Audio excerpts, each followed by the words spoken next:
Asalaamu calaykum waraxmatullaahi wabarakaatu. Waxaan rabaa inaan dhaladan soodhada arkaysid iyo ukuntaana arkayso inaan halkan koob ku wada qaso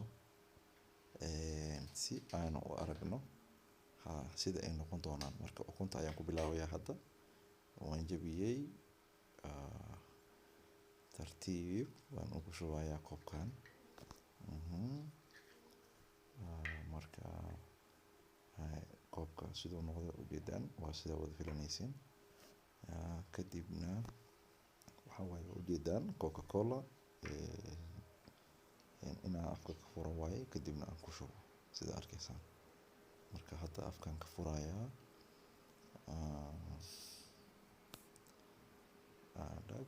afkaan ka furayaa kadibna halkaas ayaan ku shubayaa koobkaas ee ukunta ku jiro. Marka ujeedaan hadda ukun kaliya halkaas ku jirto koobkaas.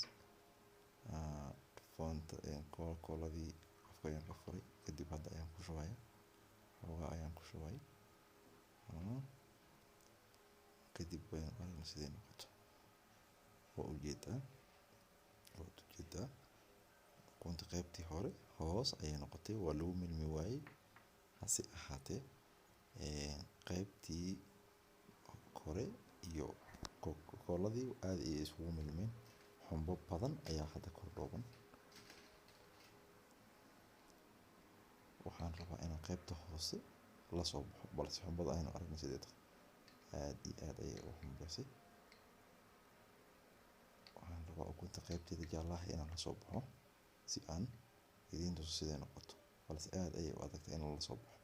Maxaa yeelay culays badan ayaa fuushan. Culays badan ayaa fuulan.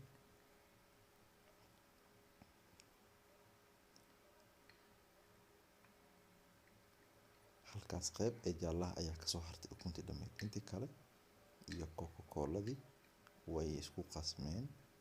Xumbo fara badan ayaa soo dhoobatay qaybta kore. Hase ahaatee qaybtan kale waa qaybta ugu muhiimsan ee ukunta jaallaha marka waad ujeedaan way adkaatay in uu soo baxo.